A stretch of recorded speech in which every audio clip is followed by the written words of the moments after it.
can do it. You can go cold turkey for an hour. Okay. Now, where were we? Look at your notes. Hint, hint. Tell me where we were. I've got 2 classes of this I lecture. And you're special. I don't like the other class. But they do dress better. They do dress, they're cute. They're very cute. But I don't like them. I like you. What a liar, eh? Lie to people. What's that? Misinformation.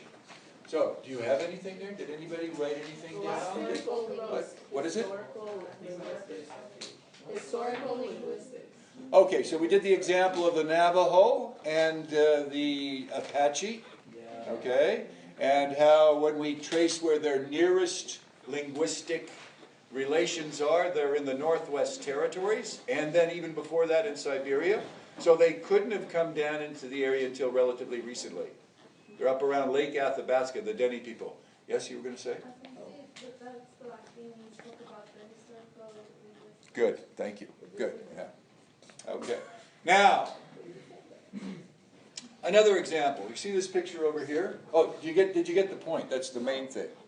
So what we do in historical linguistics, what would you like? What would you like? The Navajo and... Were you here last day? Yes. Okay. Do the whole thing over again? Yeah. The whole thing over again. The whole thing over again. Okay. This is the last time I do the whole thing. Okay, I'll do it. No. Because I get the comment many times where people say you're too quick. No, you're too slow. You get your speed going. You know, let's get out of high school and get moving. Get that pen moving. You know, flies around up here. Quick. You know, I'm not going to suggest drugs to speed up the action yet, but we may have to. Okay. Historical linguistics, a field of linguistics. Historical. And it's actually part of anthropological linguistics, or linguistics of anthropology. That's the full name of the field. Okay. The problem was this. There were a group of peoples that are ancients, that are archaeologically famous, so famous that they've been used in plots of many science fiction and supernatural TV programs, such as the X-Files, because nobody really knew anything about them. They are called the Anasazi. They live in the American Southwest. That's Arizona, Colorado, New Mexico, part of Texas, part of Nevada. Very dry cactus, a lot of mountains, and also what we call buttes. They're flat table mountains. They just go flat across the top. This is a very dry area. So the assumption was by people today who live in the region that the population was always sparse of American Indians. Okay, sparse, not many people, because the conditions were very arid.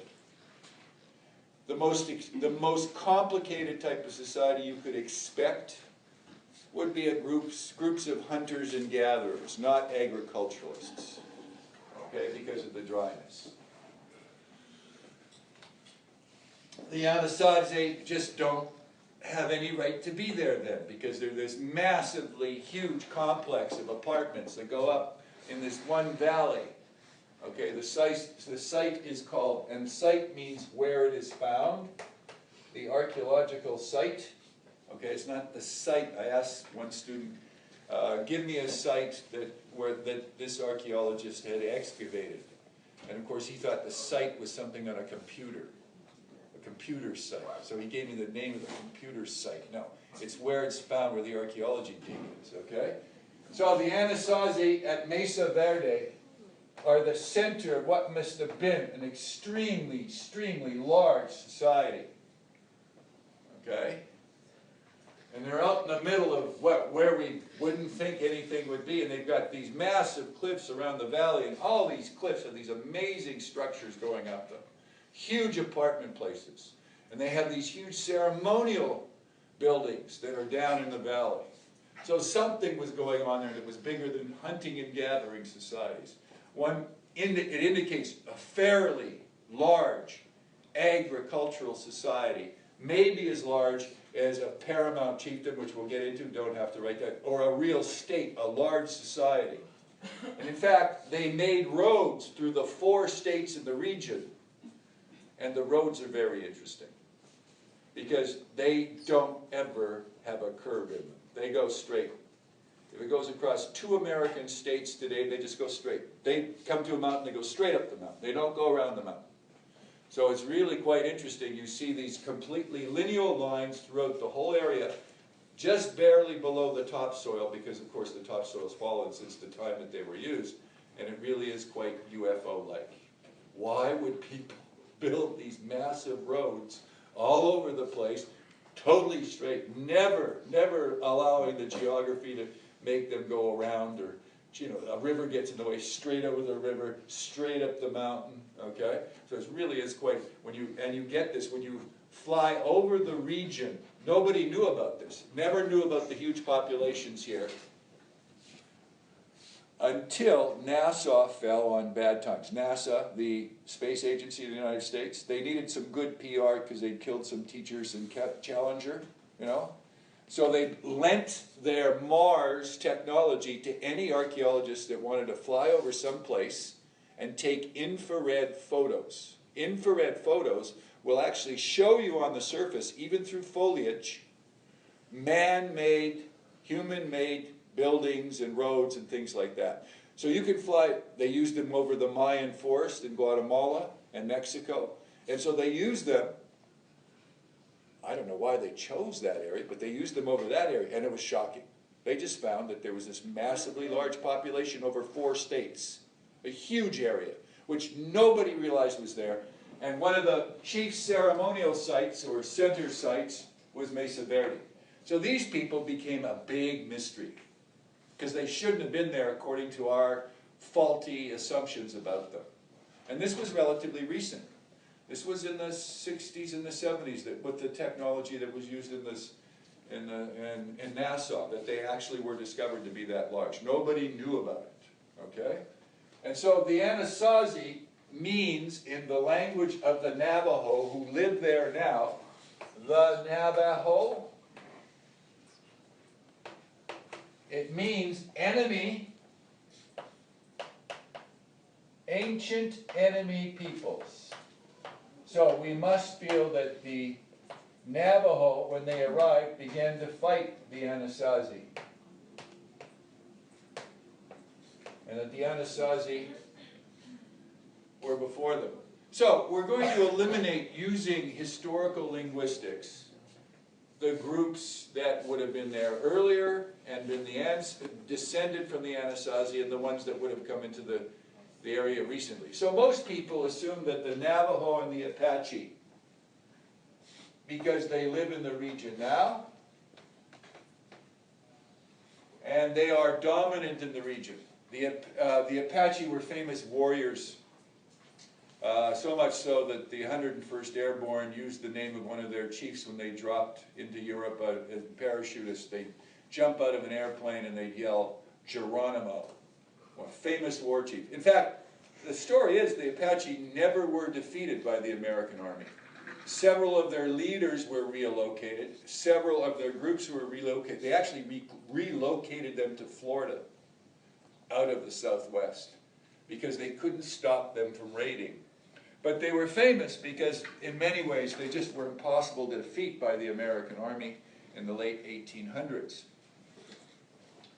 And so, the linguists came in, and they did it, well, the anthropological linguists came in, and they looked at the Navajo and the Apache language to find out where those two groups had come from. And you can tell fairly closely by the evolution of vocabulary, what words are where the first place where the language is, where it evolves, and where people migrate from there and move out, because the language can change in a predictable way. And you can tell they first went here because the words are most like where the origin was. Then you can tell then they went here because you see certain changes. And then you can tell then they went there. So before there were genetic studies, which is what we now use, okay, you can tell the origin of peoples because you can look at genes of two groups of peoples and see if they're related, okay, if they share common markers. Historical linguistics, part of the field of anthropological, was very good at figuring out where people had migrated from to get there. And so when they did the study, they were shocked to find that people, the Navajo and the Apache, who were considered to be people that had been there long before the coming of the Europeans.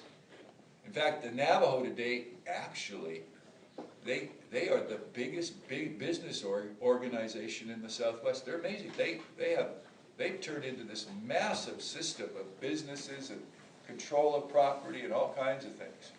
Anyways, the Navajo and the Apache, it turns out, are not even anywhere near from here.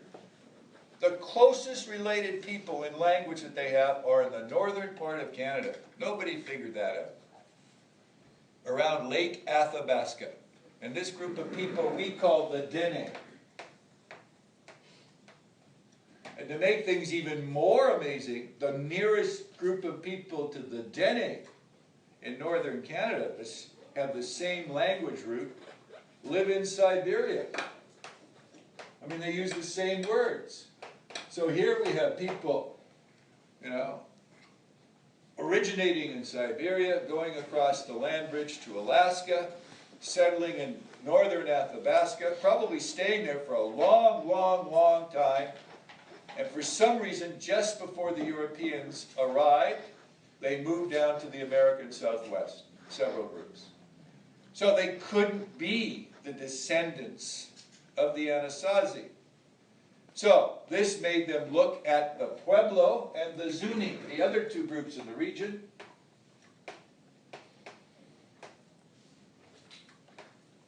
And of course, they didn't have the written language, if there was one, of the Anasazi. So what they have to do is, and they don't have anybody that speaks Anasazi, but they began to figure out from word evolution, from earlier forms to late forms, that the most likely people to be the descendants were the Pueblo and the Zuni, the other two groups that live in the region. Okay? So this was a way, when you use historical linguistics, you can actually tell migration routes over thousands of years that people have carried out. Okay? Because the languages are very predictable and changeable.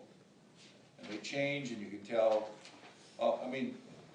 it's amazing what we've done with this. But now, what is even better and can corroborate linguistic studies is modern anthropological genetics. When you take DNA from somebody and you break down the DNA and what DNA that you can take a sampling in Siberia, sampling in Africa, you can compare them and you'll find out who they're related to.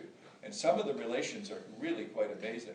There are still some mysteries today. The Basque people, who live in the Pyrenees between France and Spain, the Basque, okay, are famous because there is no known language that's related to this one group of people. They're really odd that way. And I'm sure one day somebody will find something somewhere, some kind of linguistic or genetic evidence of where the Basque people originated and how they got where they are. But to find no evidence of any kind of ancestral group is almost impossible to believe. And somehow we just haven't done the right group yet, which means that maybe the ancestor group are really far away somewhere, okay? And of course, we completely underestimate. Over 10,000 years, people get around, okay? They didn't have jets and forms of transportation, but it's amazing. They move all over the place in answer to climate change in 10,000 years. And so, when we actually, we think that people have always lived in the same places, but many of them are, it's the classic story. Everybody in North America is an immigrant at some time or another. The native people, than everybody else. You know, there's no such thing as not being an immigrant, because of course the first modern humans mutated into existence in Africa. And then they just migrated over the whole world. So everybody's descended from the same group of people. Okay. So, the Denny. So this was a use of anthropological linguistics, and in this case, historical linguistics. There's two fields mentioned in the text, and it shows how helpful it was, especially before the invention of the genetic studies. Okay. Another example. Okay, did we get that? Everybody ready? Another example concerns the statues over here. I'm going to have to put a picture of the Anasazi up here, but I didn't pick the pictures. Other people picked the pictures. But where's that? One of the most famous places on the planet. So much so that in many books they claim that aliens made those statues, and those statues are of the people who drive UFOs. And those statues could only have been made of aliens, you know? What is that? Chariots of the Gods is the book that puts that theory forward. Isn't there some kind of history channel that keeps on having ancient aliens or something on it? Yeah. I'm not saying it's not true. My idea of a good retirement is just go chase aliens. You know, I want to get out there and chase something that's interesting, you know, and or chase Bigfoot or something. I don't know. Actually, I don't want to chase Bigfoot. I grew up in Bigfoot land, BC, and everybody had seen Bigfoot. I just, so what, you know? When you grow up and when your family's, you know, loggers and everything, there's always somebody 2 degrees, you know, from you who's either seen Bigfoot, but you know, you don't see Bigfoot, you smell it. It stinks. Apparently, the famous thing about Bigfoot, you'll smell it before you ever see it, or seen the footprints, real footprints. And even though, I know, the field is xenobiology, where they study weird creatures that are mythological. Okay, did I tell you about Bigfoot before? No. There's actually a fossil, 300,000 years old in China, which is relatively recent, 300,000 years, okay? A fossil of an 8-foot primate that looks like the ancestor for Bigfoot. And it's on the Pacific Rim.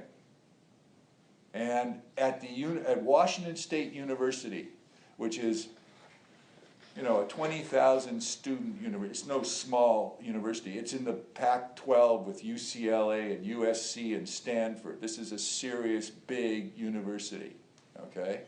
They have anthropologists studying Bigfoot, the possibility. The evidence I like for Bigfoot is there was a cop who was a fingerprint expert, and his hobby was fingerprinting all the primates. Don't ask me why. So, somebody got the bright idea one time, because Bigfoot would have to be a very, very, very large ape, okay? He got the idea, send all the footprints, of which there are, I don't know, everybody's got a footprint of Bigfoot, and of course, 99% of them are false. Send them to this guy to check to see if one of these is real. And of course, he had some. He said, these are primate footprints, okay, but they're of no primate I know. And that's the evidence which I like, which is that one. Because, of course, most Bigfoot sightings are in the dark, and people are running around and crunching on. Certainly the local people have stories of Bigfoot in BC. And if you've ever been to BC, there's thousands of miles where nobody's really been. Absolutely nobody's. Half the province is almost inaccessible with mountains. It's hard to explain. I have European friends that came over. They knew the Alps. They'd been to the Alps. And I said, well, you got to understand, it's like the Alps, but multiplied times 1,000. And it just goes from the coast to Alberta. It's just mile after mile, twice the size of Great Britain, of, mountains everywhere. And if there is something that hasn't been discovered, although apparently it's been spotted or allegedly spotted, it's that. So I don't know. I don't know, but it would be fun to wander around and look at footprints, or I'm kind of fond of UFOs, you know? Kind of like that one better. But anyways, I'll never get to do either because, of course, the things that you really want to do, something always interrupts it. I guess other people would like to go, you know, sit in Loch Ness and wait to see for the Loch Ness Monster services. Okay, so that's Easter Island. It has another name in the native language.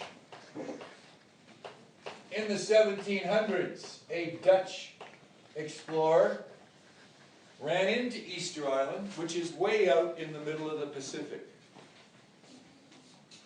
I forget, it's 1,500 miles from the nearest other island in the Pacific and 2,000 miles from South America or something like that. Easter Island. It has a local name. The reason it was called Easter is because the Dutch captain sighted it on Easter. So it became Easter Island. And it's famous for the statues, which are, well, they're not. They're not a mystery. They're very explainable, but of course the waters have been muddied because people who want to substantiate the coming of UFOs to the place have decided to incorporate it and say there's no explanation other than this, and of course it's not really. You do the archaeology, you realize they're totally native, and so on and so forth. This place, by the way, which is somebody described as the most remote inhabited place on the planet. Okay, it's so far from other South American islands and the coast. They say that it's so far out in there in the Pacific, away from anything, that it was the dead spot where NASA could not contact anything in orbit. In other words, as satellites and space things and, you know, what do they call, shuttles went around the planet and things came back from the moon, the one spot where they couldn't contact them and talk to them on the radio was that spot in the Pacific over Easter Island. Because it was not close enough to any station. So it's famous for having this NASA station on it in order to, that's the blank spot. Okay? So that's how remote it is. There are people that live in Antarctica. That's pretty remote, don't you think? So I don't know why they came up with this thing. So it's pretty remote. Okay? And so there's all kinds of mysteries. Who built the statues? Why did the statue culture fall? Because there's all kinds of indications that there was this amazing culture of huge populations on an island that's about 14 by 14 miles wide and long. Okay, and all kinds of indications of it being built up over the years and then suddenly disappearing in a new system for something and probably a new religion arising. All of this before the coming of the Europeans. Okay? And so it was probably the most, well, when people get a mystery, everybody wants to go study it. When I was a kid, which is, you know, like barely the second part of the 20th century, okay, there was a book out called, what's it called? Kon-Tiki.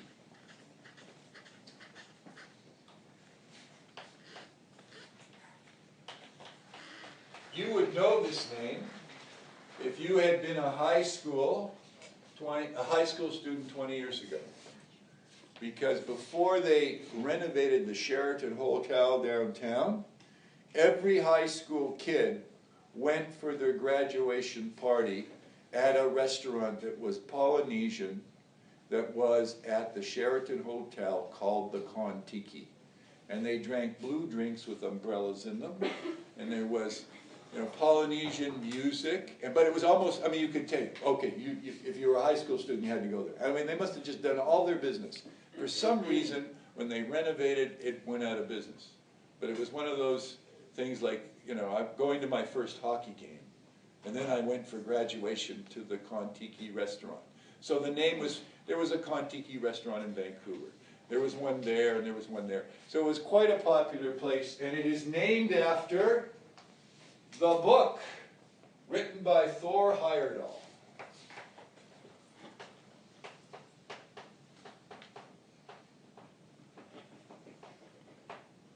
Who was a famous, I guess we could have to call him an anthropologist. But he was more of an explorer and a promoter of anthropology, although he wrote several books and he was an expert on South American archaeology and Easter Island. So he had been to South America doing archaeology. He was Norwegian, by the way. That's why he has a name called Thor Heyerdahl. And as they say, he was all the rage in the 50s. And in elementary school, I had to read his book. It was quite good. And there was a movie of his voyage on a raft with a sail from the coast of South America to near Easter Island. He didn't quite hit Easter Island, but the idea was he could have hit Easter Island. He was trying to prove his theory, which was that South Americans had got on rafts and floated out to Easter Island, where they established the statue culture. Because when he looked at some statues on the South American mainland, he decided that they looked very similar to statues on Easter Island. It was a very subjective decision he made. And so he set the world on fire by getting this raft thing going, and the result of all that was, for the next 10 years, people got on odd pieces of floating wood and tried to prove theories, which they didn't. All they would prove is that they could float to someplace today. They never proved that anything happened. But everybody who was everybody would want to get on the raft with them. You know, it was like there were lineups to become part of his next expedition. His next expedition was to prove that Egyptians, they're from Egypt, you know, made it to the coast of Africa and then floated across on Egyptian reed rafts, like you see on the Nile, to North America, no, to South America, thereby bringing the idea of pyramids, which the locals cut off the tops and made into temples. So, you know, this is called a diffusionist theory. It's where something is invented once and spreads other places. And in the 50s, it was big. And you were really cool. And it was something you could tell your children if you got on a raft where Thor Heyerdahl or some other person who was of the local whatever. I did an archaeology dig with a woman who got on a raft off BC, Vancouver Island, and tried to float to Hawaii to prove that North American Haida Indians had contact with the Hawaiians, and that's why the Hawaiians also made totem pole-like. Okay? She had to be taken off in 2 weeks because, of course, being in a dugout canoe on the Pacific Ocean is not exactly conducive to not throwing up all the time. But she must have found romance because she married somebody else on the raft. So 2 weeks were enough for her, but she got her man, I don't know, whatever. In any case, it was all the rage. So this was big stuff in the 50s. We had to read the book, and it all turned out to be for naught. It was a good story. Because he decided, after he did this, and thereby in his mind proved that South Americans were responsible for the statues and the culture, they actually did a real anthropological study. You know, like this is one of the most, next to the Valley of the Kings in Egypt, this is probably the most studied piece of real estate on the planet. It probably has more archaeologists, linguists, and you name it, per square inch there. It's owned by Chile today. And so they have done such an extensive study that we now know that the original the original or inhabitants of Easter Island were not from South America. Okay? And this brings us to linguistic anthropology. I'm sure some of you thought we were going somewhere. Okay? Well, we've arrived at linguistic anthropology again. The second example, those of us that are still with us here. Future teachers, huh? Okay. Now, the problem is this. Where do you look in a culture for evidence of what the original language is when they don't speak it anymore? How do you find it? Anything written? Actually, there was a written language. I love this. And it was called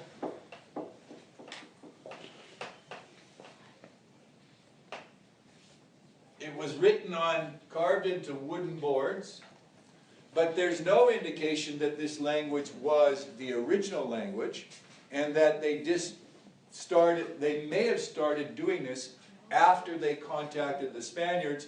They may have started inventing their own language because the Spaniards had a language to write down. And besides, we've only translated 10% of the Rongo board. Some guy in Germany is doing this, and he's taking forever.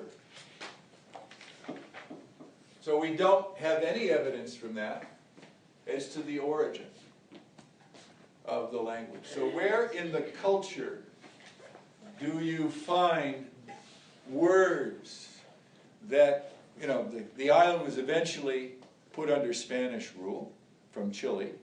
They brought in schools. The islanders were decimated by slave traders, so the number of men disappeared. There was disease brought by the Europeans. All kinds of things bad happened from the beginning of the arrival of the Europeans, and the culture's has bounced back. The area is a huge tourist spot. Everybody wants to go to Easter Island to see the statues. But what happened is all the local people were turned into Chileans. They speak and they perform Chilean culture. They don't have their original culture. But in a culture, you can find the relics, the remain, the fossils of their language in certain places. So where would you look if you were looking for the language? What is a sensitive part of the culture which they just can't do without? What do they have that makes the culture go on? That never changes? Yes? Traditions, sure. What do they have that every generation is going to have to cope with from the ground up, from the most elementary level, all the way back to their origins? Huh? Think dirty. How did you get here? What was your original form? Baby? Okay. Think about it. What happens in a culture is that for generations after generations after generations, to where people don't even know their origin, words come out that have nothing to do sometimes with the language you're talking. They're from a language that was before that nobody remembers. They're either in songs or stories, you know? And people sometimes don't even know what they're telling. And who they're telling them to is usually their babies. And it's usually grandmothers sitting there singing a little rhyme to make the baby go to sleep. And the tune is there, so you don't even, some of the words aren't even the right words, you're just singing it, but in those words, very often, you'll find words that are the original language because they came with the song. So these are nursery rhymes.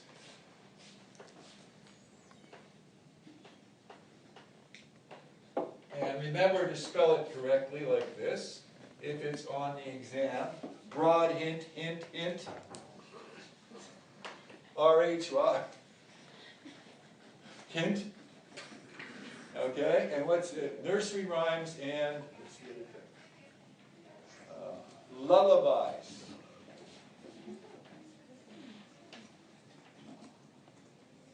Now there's two ways to spell this. That way and E-Y-E-S, I think, at the end. I've seen it spelled two ways. Lullabies, lullabies. Okay? You know what lullabies are? Little songs for babies to soothe them. And so, when they did the link, you know, they found it. They found it. Sometimes you find it in older forms of a religion. It's easy to see in Roman Catholicism because all the older forms are in Latin. Okay? It's easy to see that this was a church founded in Rome. Okay? But when you're dealing with a religion, you have to find the earlier forms. So you go to also, you know, the old ladies that practice the old soothsaying and the words that they use in their little chants. And so when they finally locate it, because once you get a linguistic anthropologist working on this, they'll find it. It's the average person that's not looking for this, okay? It was clear that the original peoples were speaking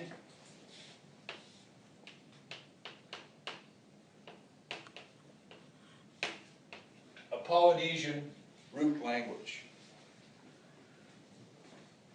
Polynesians live throughout the Pacific Ocean. They originated on islands off of South China. They migrated across the Pacific. They were the greatest sailors in the world. There's zones which are divided up. There's Micronesia, Melanesia, there's Polynesia. There's different zones of the language. There's Hawaii. There's New Zealand, where the Maori live.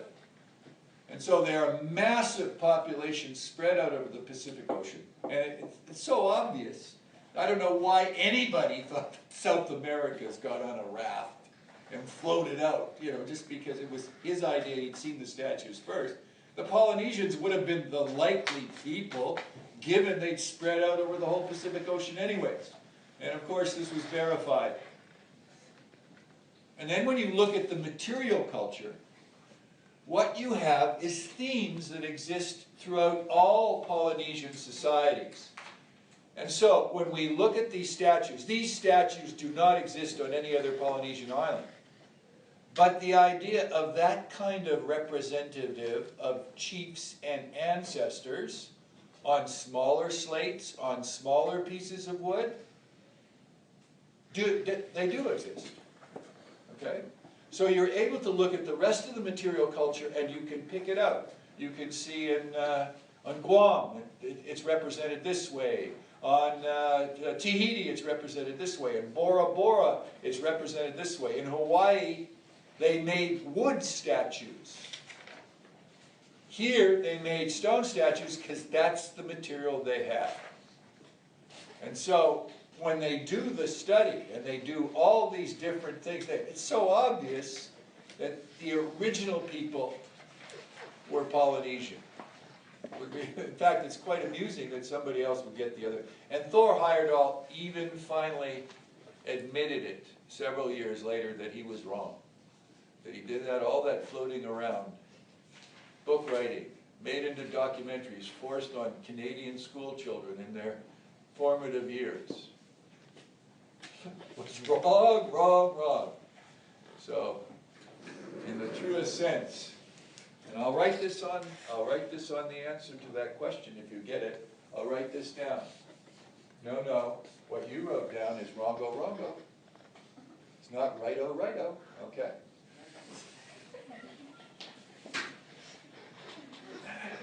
Because I can bet right now, after I've given that lecture, one of you is going to write wrongo, wrongo on the answer. I know it. Because you're gonna study it, and you're gonna forget what it's about, and you're gonna go, but I remember wrongo, wrongo. And it's gonna come out, and I'm gonna go, well, that is wrongo, wrongo, but that means it's wrong. Okay. The written form is wrongo, wrongo. We don't know if it's the original language or was invented after the Europeans arrived. And so, once again, linguistic anthropology, looking at lullabies and nursery rhymes, which are passed on culturally.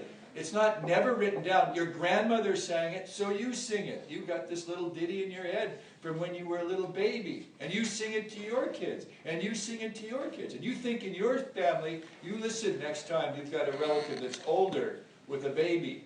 And some stuff that comes up. And you go like, oh, I remember that when I was a kid. You know?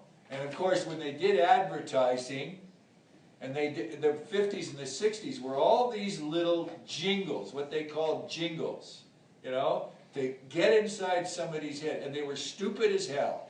You know, what are some of the jingles? But they were exactly like little lullabies, you know, little nursery rhymes told to children. That some of the words didn't mean anything to them because they were learning another language. But at the same time, they remember those things. Right? So they looked, and there are other places. Religion very often carries earlier forms. Religion that's counterculture, you know, witchcraft. If you've got a witch you go to, or a Ouija board reader, or a herbalist, you'll sometimes find the earlier forms of words. Because the earlier forms of words are underground already, but they persist because people are still using them. Okay? So it's actually like a detective story when you're in historical linguistic. It's really quite a lot of fun because you can find out things. But of course today, what has really helped is genetic studies. Now genetic studies will tell you exactly where your people came from and the route that they took, because we can tell when genetics groups contacted each other. Somehow they always breed. You know what I mean? So you always get the genetic mix and where things come from. Have any of you done your genetic tree yet? Okay, you got to do that sometime in your life. You're going to be, it's interesting. Sometimes it goes, of course, sometimes it goes to what you thought, what you had been told. Isn't there an ad on TV where the guy thought he was, what was he doing? He was German. Yeah, he was German. He's in his lederhosen, right? And he's, you know, and then he finds out he's Scottish. Or something like that. Yeah, well, if you do your genetics, and you all should do it, okay, it's going to be there are going to be some surprises, because people moved around a lot more than we give them credit for. They really did, and they contacted others, and there was a lot of mix and things. And so, okay, so those are the two examples. These are examples of what kind of linguistics? Historical or descriptive? There we go. Okay, it's in the book, and it gives you examples of descriptive. And these are two examples that I will put in on an exam, because I wrote them on the board, and you'll have to make sense of your notes. Somebody will write down wrongo, I am sure. Because of course, by the way, I love Polynesian words because they're all like that, eh? They're like maki. It's all repetition with a hyphen in the middle. I don't know why that is, but all Polynesian names have that double word thing, you know? Okay. Now we go on to biological anthropology.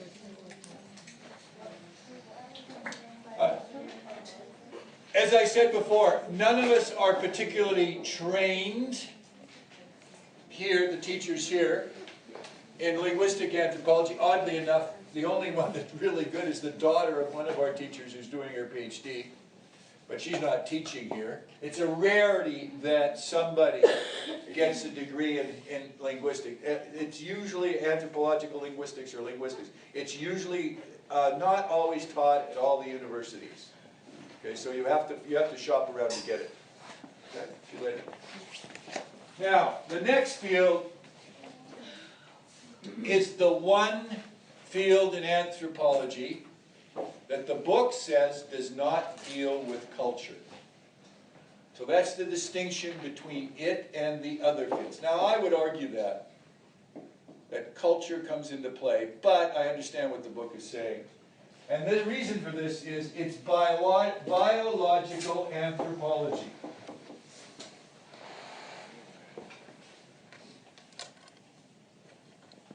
And many of the fields associated with this, you are going to have to get a science degree. I have a student who's now at, God, who's the name that does all the manners? The university named after, oh, Vanderbilt, Gloria Vanderbilt. Yeah, her father was the tycoon who tried to conquer Nicaragua to get a place to put his trains and boat across Nicaragua. Vanderbilt University in the United States, the SEC conference, a very elite school, Vanderbilt, okay, that's where the school where the ex-student is going. She's going to become a forensic scientist, a forensic anthropologist, okay? And we all know what forensic anthropologists do. They star in detective shows on TV. And they run around in their lab coats with their badges, with guns, arresting people. No, they don't. They stay in the lab. I like they're always out chasing somebody. I think, what the hell is the anthropologist running around shooting at people? I don't know. Anyway, what is CSI everything? You know, CSI the Navy, CSI New York, CSI Las Vegas. Bones. Do you know Bones? Teacher at the one that wrote Bones is a forensic scientist at McGill. Okay?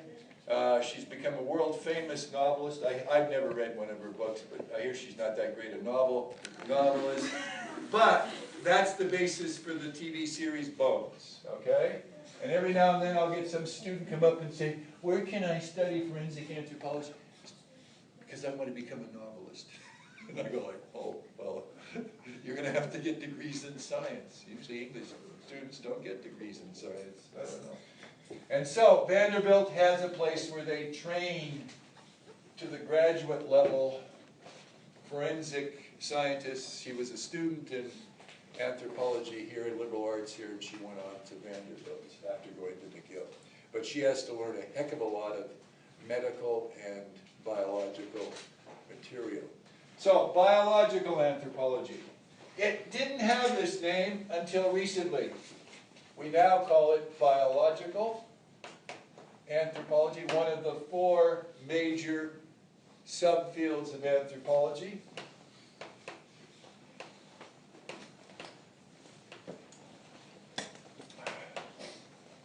When I learned about it, it was called something completely different.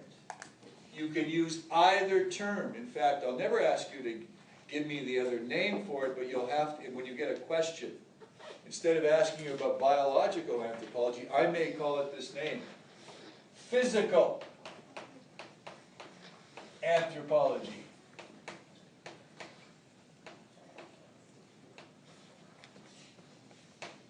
Okay? When an archaeologist went and dug up bones that were hominid bones of our ancestors, a physical anthropologist would interpret what species of our ancestors the bones belonged to, the age of the bones, what bones they were, and so on and so forth, whether it was male or female, left-handed or right-handed, etc., etc. Whether or not it had a certain task in life, because when people do certain things, their physique changes to suit it.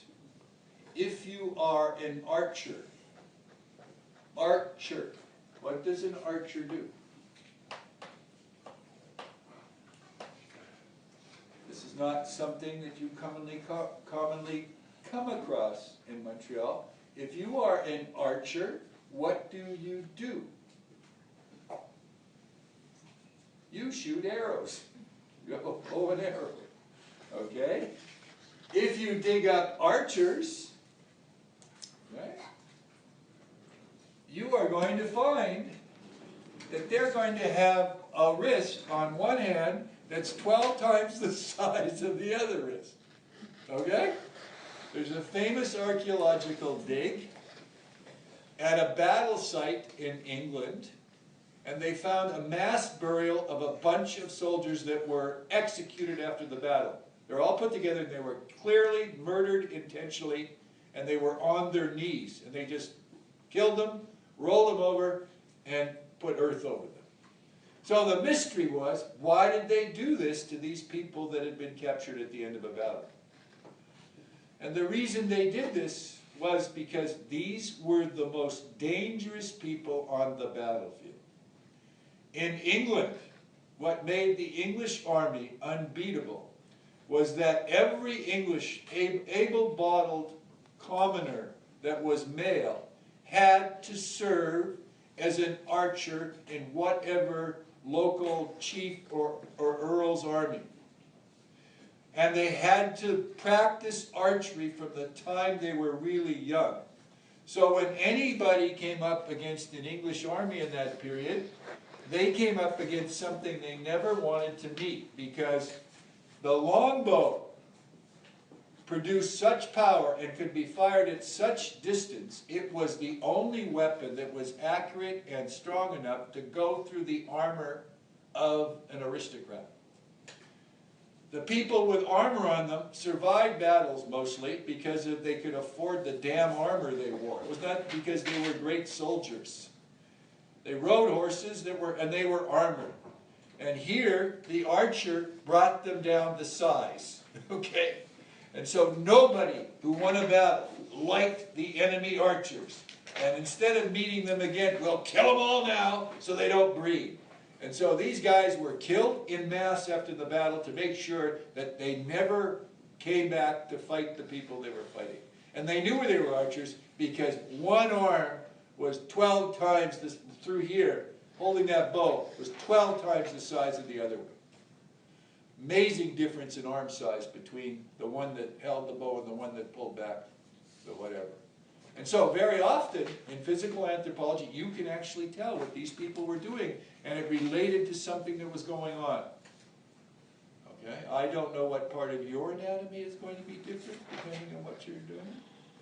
Probably all of us, well, all of you are going to be sitting in front of you're all going to have back problems and God knows what, because you're all going to be sitting in front of screens. How many have seen their eyesight deteriorate already? Yeah. That's amazing. People that have worked 20, 30 years with a computer, they're having serious problems.